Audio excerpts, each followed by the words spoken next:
You're listening to the Collected Podcast, bringing you inspiration and resources to help you discover and live from your truest self. Follow along on social media at Collected Workshops, and be sure to visit thecollectedpodcast.com for show notes and to learn more. The Collected Podcast is sponsored by Clean Juice, a certified organic nutrition and wellness bar with more than 100 locations in development in 16 states. Learn more at cleanjuice.com. Welcome to episode 23 of the Collected Podcast with Jess Biondo, Tia McNelly, Michaela Hooper. Today on the podcast, we have Kim Honeycutt, who blew me away. She is the second-ranked psychotherapist in all of Charlotte, the greater Charlotte area. And the way she shares her story and overcoming shame in her life. I mean, so many times in this, when I was listening, I wasn't in the interview, but listening, I just got chills. So I'm really excited for what you're about to hear. And you guys, you have to become a patron because we did an extended version of this interview. And if you are a patron, even paying as little as $1 a month, you have access to this interview. And I highly recommend you go and sign up while you listen so you can keep listening because it just gets better. But we give you some free therapy. Not totally free because you're probably paying $1 a month. At least. But maybe you're paying $25 or $150 depending on your tier. Oh yeah, we'll take whatever you want to give us. So on that note, here's our interview with Kim Honeycutt. Kim, welcome to the Collected Podcast. Tia, I'm so excited to be here. One, that you have like a respectable job. Well, it's not fully a job because we don't actually get paid. But I'm living that though. One day. Right. I believe it. Yeah, that's right. It's coming. But no, thank you for letting me be here. I'm telling you, what y'all are doing is on fire. Oh, thank you. I'm telling you, I'm listening to your podcast and just seeing the Instagram post, everything. Like I can feel it. That's awesome. And so I've been praying for y'all daily, every day, for your listeners, for what y'all are doing, because it's powerful. You're bringing truth, same truth, but when different voices and different life experiences to so many people. Yeah. So I love what you're doing. Just keep doing it. Great job. Thank you. It takes great courage. And I can say the same to you. You could, but you haven't. But I'm gonna right now. Okay, I'll be quiet. Oh my gosh. Kim, so I had the pleasure of getting an early copy of your book because you were so sweet to send it to me and write me a nice note in the front. I have her book here in front of me. It's called But Your Mother Loves You, How to Overcome the Cycle of Toxic Love and Live Your Life Without Shame. Wow. Yeah. And so here's where I'd love to start with our questions. If you could tell us a little bit, I know it's probably hard to encapsulate your upbringing, but kind of encapsulate that for us a bit and tell us about kind of how that led to you writing this book and you discovering your passion. I know that was a lot, so let me know if you need me to go back. No, I'm good. Okay. Thanks. So, I mean, really, a lot of my childhood just sounds normal. It looks on the outside normal. My dad's an attorney. My mom is just a beautiful woman from Panama, from a different country. And so from the outside, everything really looked good. And I just started really struggling with rejection. There was other trauma in my life, but my mom just couldn't bond with me. And the main thing I say to people, try to explain that, and that's the cover of the book, is it was like as a little girl, my hands were up reaching for her and her back is to me. And there was times that she would reach for me and other times, most times where she wouldn't. And I knew she could parent because she parented my brother, but she rejected me. And so what I did is that I, at the age of 11, found something that made me no longer care or feel like I was being controlled by what she was doing to me. And so at age 11, I became a daily drinker. Wow, and it just 11. Yeah, late bloomer, I know. Such a slow learner. Yeah. And so at age 11, I just started drinking. And then after that was whatever you put in my hand, whatever it was, it didn't matter. I just needed something in me to not feel the pain of having a caretaker that didn't care. Wow. And so I just spent years getting so just enmeshed with shame and blame and rejection and just so much sin that there was no self. I was just absolutely lost. And I couldn't imagine a day without a drink.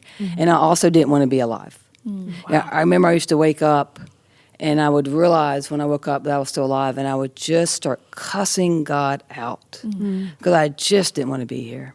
Wow. You know, I didn't know what to do. I didn't know how to function each day. So all I knew how to do was take a drink. Wow. You know, now granted, during this, I go to an exceptional college. You know, I'm functioning academically. I'm fairly gifted thanks to my dad's, and I had hard work and diligence, and I got things done. But I couldn't stand myself. Wow. You know, I call it self-hatred, but there's really no self. Yeah. Right? Yeah. And so at the age of 24, I was once again placed in a treatment center. Mm-hmm. And once again, meaning that had happened before? Numerous times. Like the first time I was inpatient, I was 17. Okay. And I'll tell you this quick, that God did things for me before I knew him. When all I could do, the only time I said his name was to take his name in vain. Wow. Or if it's because I came in a hospital bed and there was a police officer by my side arrested me, and I would pray then. But I had no regard for him. I did not know who he was. I wasn't raised in church. And so today I know he was always there for me. Even when I was in a treatment center at 17, he did things for me. Mm-hmm. He set things up for me for what college to go to, what I should major in. Like, he did all these things. And I didn't know him, care about him or me. I didn't have to. I mean, he's that big of a God. I mean, he's a daddy. Right. Like, he went to hell to pursue me, to get me. It didn't matter that I wasn't looking for him. Right. Yeah. He had me the whole time. Come on. So at age 24, came to in a detox center. Second time I'd been there in a week. And I'd left the first time because they said I couldn't drink there. I thought that was outrageous, so I just marched on out. And so the second time I came to, and I just remember I looked around, and so many times when I'd come to in a hospital, there was someone there. My dad was there, or a nurse was there. There was someone there that, whatever reason, just distracted me. And this time I looked around and no one was there, and I called out, "God, help me." Mm-hmm. And so that's such a simple prayer, but it's profound because it's the first time I'd said, and I didn't understand it then, I said, "Lord, I'm worthy of you helping me." Wow. I didn't even know that's what I was saying, but I was saying, I'm worthy. I'm in agreement with your love for me right now in this moment. And my life has never, ever been the same. Wow. So in that moment, something shifted. Something shifted. Wow. Now, it's been incredible hard work to not pick up a drink and not just destruct, right? Sure, this is 23 years in. Right. And really just what I've learned is I have so been controlled by my fear of being rejected again that I no longer made it about self or even knowing who God said I was. I just did behavior. I just did anything so I wouldn't be rejected again. All right, so I would overthink. I would decide things for you. I would overcare for you. I would undervalue me tremendously and overcare for everybody else just because I didn't want to ever feel that rejection again. Mm-hmm. I had no idea I was rejecting myself the whole time. Wow. All right? And so I've just had to learn so much that my emotional needs matter. It didn't matter to my mother, but they matter to God, and they're from Him. Mm-hmm. And so I've just learned how to make my own needs of knowing that I matter, of knowing that I am worthy, and not being controlled by that shame. How to bring that to fruition, how to feel His support and feel His love, and slowly receive His love. Really slowly learn how to receive His love. How did you do that? Like, on a practical level, if somebody's struggling with not feeling worthy of God's love or really dealing with shame, like what would be one or two practical things that you could say to them? Yeah, it's a lot of things, but this is such a part of it. One, I worked the 12 steps. Yeah. So here's part of my issue with the church, if I'm allowed just to say this. You're allowed to say that. Yes, please do. So while I was drinking and drugging, people came to me and said, "Hey, Kim, there's a God that loves you. He loves you so much, He sent His Son for you, His Son to be crucified, to bury all your pain and to be resurrected. You're that worthy." And at the age of 24, I went into agreement with that. I said, "Okay, you're right, I am that worthy." And then people in the church said, "Now stop thinking about yourself and go serve God." Oh. So here's the thing. You will never get to your best self if you neglect yourself. That's so true. Right? Nothing in your life will get to the best if you neglect it. Yep. Right? So now I'm being told by church members, don't pay yourself any attention. Just go be of service. Yeah. And people in AA said, "You have nothing to offer.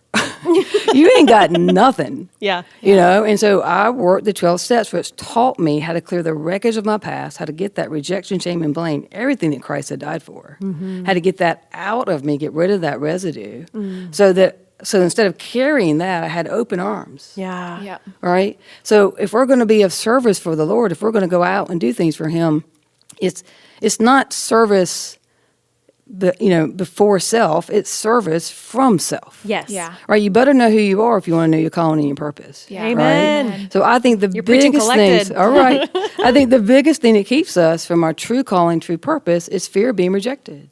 So we just go in behavior. We don't go into godly character. Yeah. Yeah. Right? Yep. So my godly character means that I am in agreement with God of who he says I am. Yep. All right? So it's going to be something from truth. So what has to happen is when I feel that fear of rejection, I have to take a second and pause instead of doing what I've always done, right, which is just going to be behavior for somebody. I have to stop and decide if I truly could feel God's confidence and strength, be who he says I am, what would I do right now? And whatever it is, it's going to be me taking care of my emotional needs. What am I do next to say I'm in agreement with the Lord that I matter, that I'm worthy of his love? Wow. And so that slowly starts changing. So that, again, I'm no longer living for people's approval. I'm living for him, Right. Yeah. right? It shifts the way you behave. Absolutely. So then your Absolutely. behavior is not based upon acceptance or That's right. approval or That's right. My day is not need dictated or- by you, That's right. right? But it's coming from a place of awareness of who you are in Right. him. That's right. And gosh, Kim, That was a lot of so really good powerful. stuff. I got more, girl. I know you do. I believe, and I know our listeners know it too. So I think that kind of leads to, what's your day job? Because Yeah. it's clear to me sorry. hearing you Sorry. talk, but what are Yeah, you yeah. doing for So a living? I'm a psychotherapist. Okay. Yeah. So I spend 10 hours of my day one-on-one with people. I love it. Honestly, I get to watch people, because this is how I visualize it. So when I think about Christ on the cross, his arms horizontally are stretched out. He's holding every bit of rejection, shame, and blame in the world, right? And so people walk in, and you can't, when someone has something in their hands, you can't completely hug them, Yeah. right?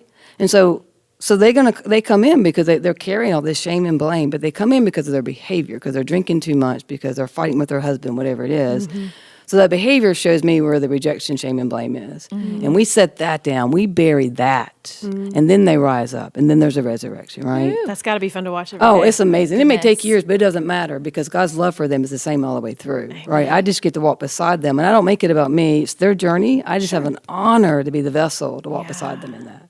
But how awesome too that you yourself, which I think is key, you've experienced the freedom. Absolutely. And you're Amen. and you're continually walking it out and growing in that. And so Yeah. then you get to be a conduit for other people Right. who are in their process. Right, that's right. And that's you get right. to come alongside of them. Yes. And I mean, there's just so much freedom. Like, listeners, when she came through the door today, it was like this freedom in the house. Yes. That it was like another level of freedom. So It's so true. Yeah, it's Yeah. good to I carry I love that. Yeah. And so when did you recognize your unique purpose of helping people get free from shame? Yeah, so it's a great question. It's been such a slow process because if I had known it was going to be this good, I would have gotten drunk.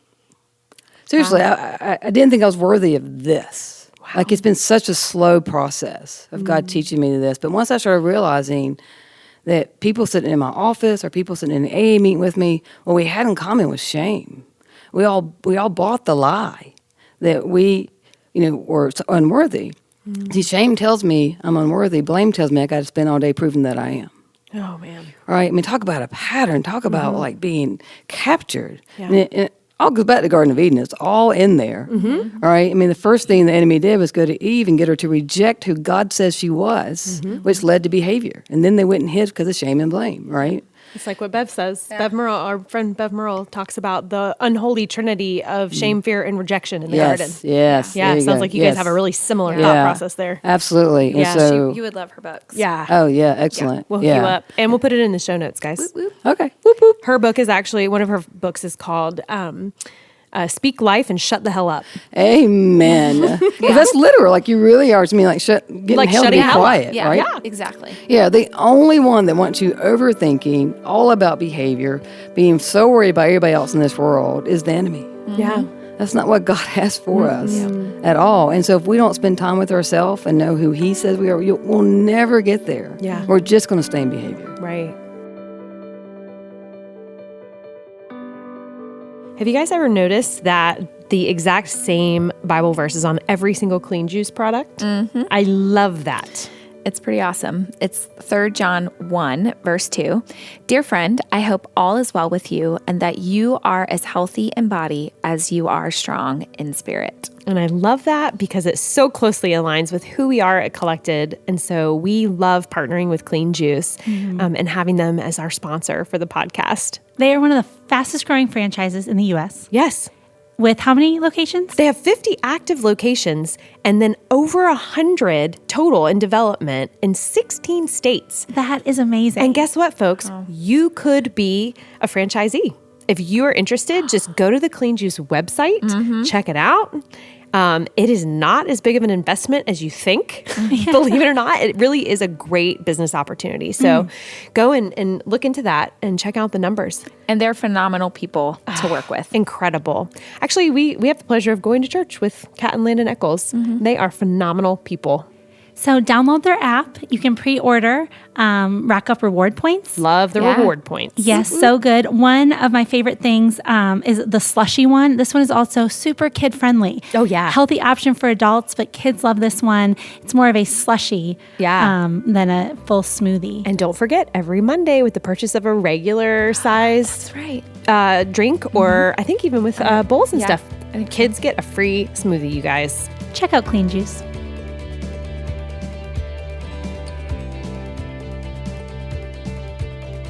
Talk to us a little bit more about your mom, because that's such a central part of your book, is your struggle with coming to a place of healthy relationship with your mom. And thank you so much for putting that in the beginning of the book. Oh, thanks. Because I needed the hope. Yeah. Going into that story. So, it is a story that this is a mother-daughter reconciled. But I want y'all to know that if you're hearing this and you're in a toxic relationship, unless you hear it from the Lord directly, do not go to them looking for your salvation. Do not go to them looking for hope. Because He healed me first. Yeah. And taught me how to interact with her. So my mom wanted very little to do with me. I remember being at college for about a month. And I called home and my mom said, there's no one here that wants to talk to you. I said, okay. Hung up and I just got drunk, right? So I didn't feel those words, the gravity of that for years and years. All right. But she just wanted very little to do with me. And so I would call and say, hey, I'm in the neighborhood. She's like, don't come here. I don't want to see you. I would just call and say hi. And she'd pick up the phone and say, I really don't want to talk to you, and hang up. So I, sooner or later, honored that, right? Because the Bible calls us to honor your mother and father. He didn't say honor mental illness. He didn't say enable people to stay toxic in your life, right? So my way of honoring her was to keep a distance, and when I was around her, to do everything I could to take care of me. And so in time, God told me it's time to reconcile with your mom. And I said, well, you knew her first. Why don't you go talk to her? She's yours. Why do I have to talk to her? Oh my goodness. And he just said, like, this is time. I'm going to teach you how to talk to her, how to call her, because he didn't let me go around her trying to change her. Yeah. Right? He changed me, so I went into it so she couldn't change me. That's what we do, right? That's what I did for years. She was the sickest person I knew, and I still went to her for my health. I would watch her, waiting for her to get better so then I could get healthy. I needed her to see what she did to me. But she's the one that did it. So how was she going to see what happened, right? So I had to heal, right? Yeah, I had to take care of myself and not let the toxic person lead the relationship. Right. And that's what so many of us do. We let the sickest person we know lead the direction we're going in. So I had to give it all to the Lord, and He slowly had to. And it was tough. It was really, really tough. I love where it got us. Our conversations now are absolutely hilarious. My mother, as I said, my mother's from a different country. She's only been there for 60 years, so she doesn't speak the language great. Give her time. So the things that she says and how she understands things, it's really, really comical. Give us an example. Like I'll say something to her and she'll say, you better not go put that on iTube. Okay, mother. She has an accent occasionally. That's just a video. the boulevard. It's just cute. Yes. It's just cute. Well, guess Yeah. what? I would have never gotten to those cute words. Yeah. Right, where she is now. I can just love her and be there for her. Yeah. If one, I hadn't gotten better myself, and my dependence went on God and not her, God will never bless a dependence on a person. Nope. It's not going to do it. Yep. I had to be dependent on he's my source, and then it all comes from him. Yeah. Right? But I was going to her for her to be my source. So he changed that first. And so now we can have these conversations that are just comical and cute, and it doesn't matter what she says. It doesn't hurt me Right. because I'm his. If it does hurt me, I can deal with it, right? But it's rare. It's rare that she hurts me now. That's good. Yeah, You're it took a long free from time. that. Yeah. Yeah, Wow. you have to have your strategies to know what you're doing. Yeah, sure. Yeah. So, when did you decide that your role in people's lives professionally should be as a psychotherapist? So when I was in a treatment center at age 17, I was filling out an SAT form, and everybody in my family are Gamecocks. Go Cox! And so that's where my dad went to law school. My brother was there as well, my uncle. So we're all a bunch of Gamecocks. We absolutely hate Clemson, and that's not a sin to hate Clemson. I'm glad we cleared this up, everybody. Okay. We're good. And so If we start getting hate mail, Yeah. right, because they hate Clemson too. We don't have a Right. team sponsor. Okay. Right, we're just saying. So I was filling out SAT form, but I'm in a treatment center, and it said Columbia College. And so I thought that was University of South Carolina. Okay? So I circled it. So my SAT scores went to Columbia College, not USC. So I ended up at Columbia College, a private women's Christian college. wow. So I find out it's a great school. So I go. I'm there, I don't know, 2 months, 3 months, whatever it is. And I'm looking through a directory. You know, all my friends, everybody's in there. And I got to me, it said Kim Honeycutt, had a picture of a koala.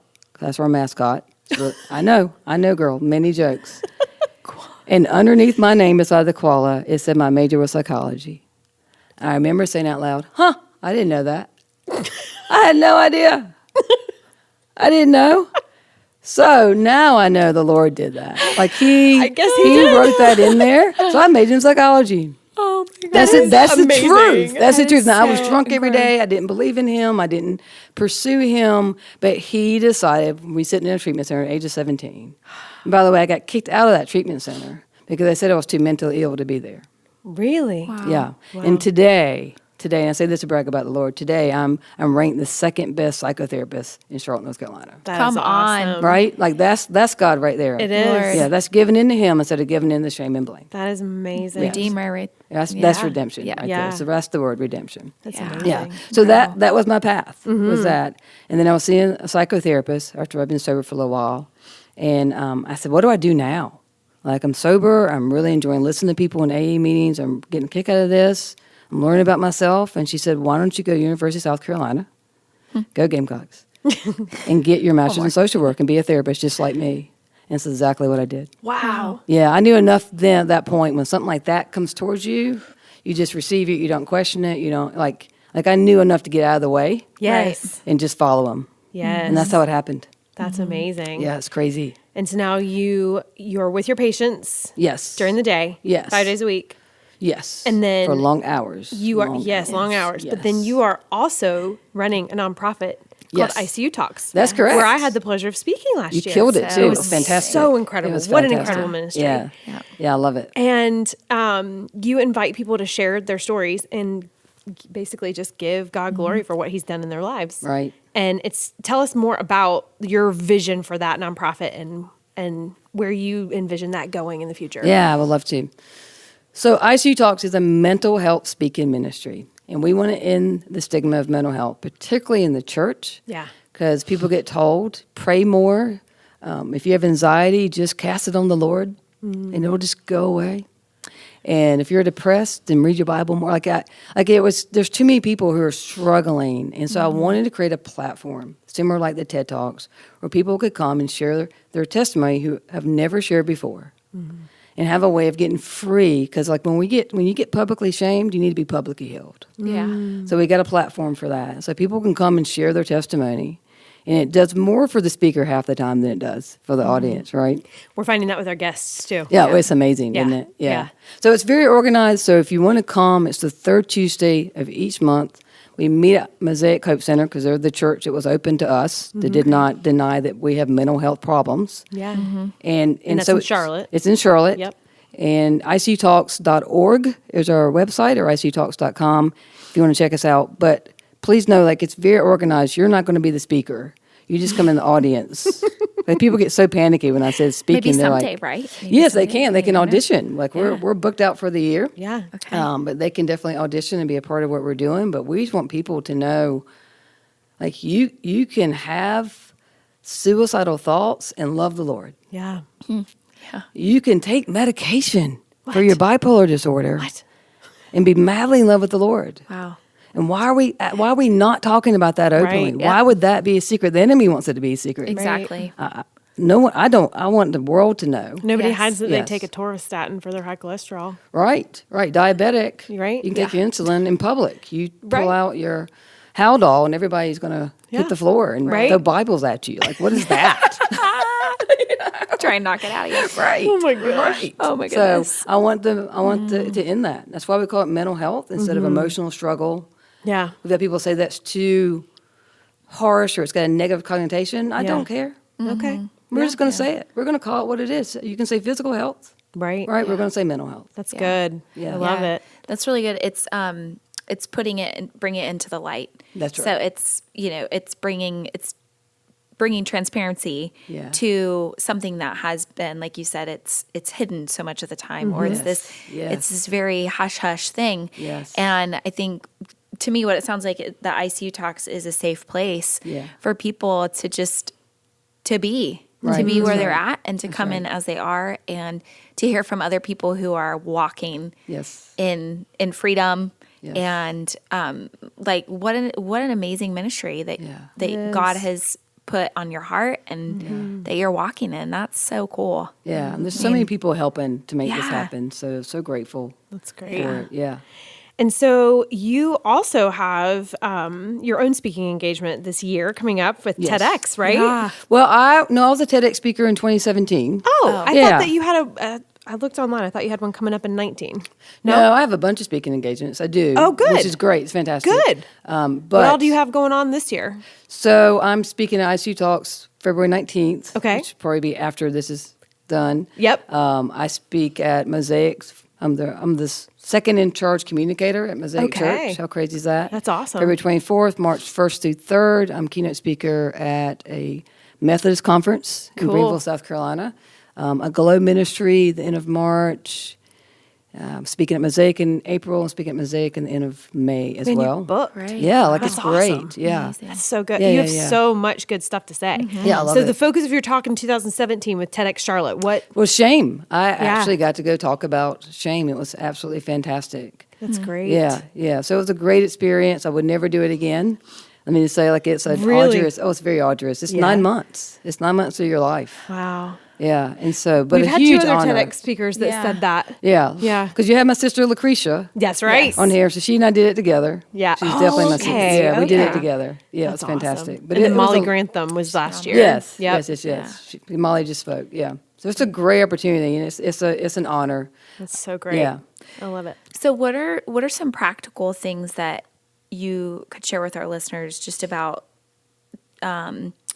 walking in your relationship with the Lord, and just like the fullness of who He is in you? Like, what are practical things that you do to cultivate that? Yeah, good question. Tell you the very first thing I do when I wake up is I immediately hit my knees. I don't want 1 second of self-will, right? I just want to give myself to the Lord. I surrender to Him immediately and pray. And so that's my initial surrender. It's part of it. I think it's so important because we are saturated in lies from our past, but also just every day looking at social media, just being around people, you hear lies a lot, that you have to hear truth. And so I listen to y'all's podcasts in the morning. I listen to Christian music. I read my Bible or do a Bible journal. I do whatever it is to really just be reminded of who He says I am. What I knew first is who my mom said I was, which was somebody who wasn't worthy of love, right? Yeah. It's no longer her responsibility for anything that happens to me.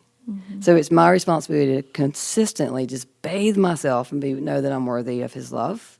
So I just think whatever you're doing out there figure out what brings the lies in, because that's the false self. There's the lies that come from rejection, shame, and blame.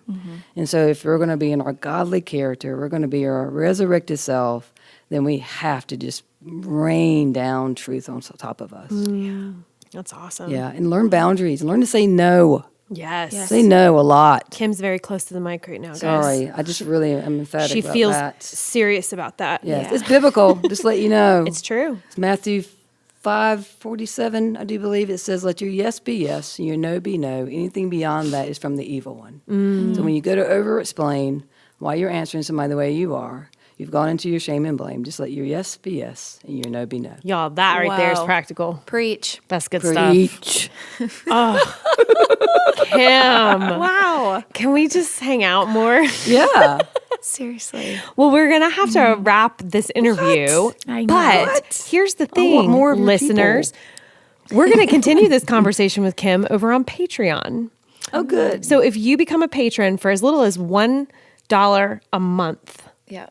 you can get access to our continued conversation. But for now, we're going to say goodbye and we'll meet you back here next week. Thanks, Kim. Thank you, Kim. Thank you all. What an honor. Thank you. Yeah. That was such a just powerhouse of an interview. Oh, yeah. And I think she, obviously, I mean, she sits and helps people live their life every day. So, I mean, she's just a wealth of wisdom and advice and just goodness. Yeah. And she's so freaking funny. Yeah. She's hilarious. She's so funny. The thing that I love about her is she's very transparent. And I mean, she's speaking from a place of freedom. Yep. You know, and I think that that's such an awesome thing that we actually get to experience. It's like part of the overflow. Right. You know, like it just comes because we were becoming more and more free in who we are as people. Yeah. And as that happens, it just trickles over into everyone else. And Yeah, she ushered freedom into the Yeah. room literally Oh, when yeah. she came in. Yep. Yeah. It's beautiful. So, yeah, such strength and joy. Like, Yeah. I mean, it was just, I laughed so much just Yeah. talking to her. Yeah. And I love So- the point she made that God was working for her even when she didn't know him yet. Yep. Yes. Yep. Like God's always working on our behalf, whether we recognize it or acknowledge it or even know he exists. Like Right. that just, the love of God blows me away. Amen. Yeah. You guys, please, please, please go and pre-order, or maybe it's already out by now. I don't remember when this episode drops, but whatever you do, go to Amazon and search But Your Mother Loves You, How to Overcome the Cycle of Toxic Love and Live Your Life Without Shame. Yes. This book, one, is going to make you laugh hysterically and will give you such a sense of awe for where Kim is today. So check out her book, But Your Mother Loves You, KimHoneycutt.com, and we will put links to her other sites, including ICU Talks, and the resource page for ICU Talks in the show notes. Thank you for listening this week. We can't wait to see you next week. Thank you for listening to the Collected Podcast. Be sure to subscribe, rate, and review.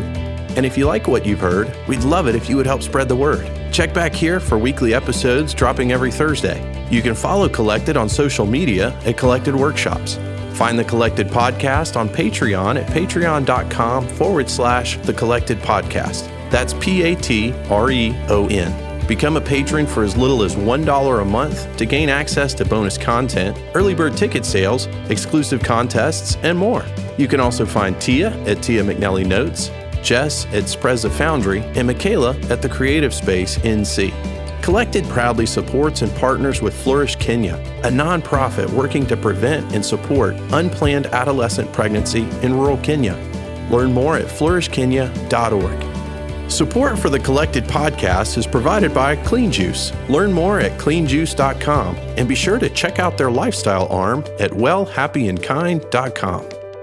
Podcast recorded by Jacob Early. Music by Asaph Alon.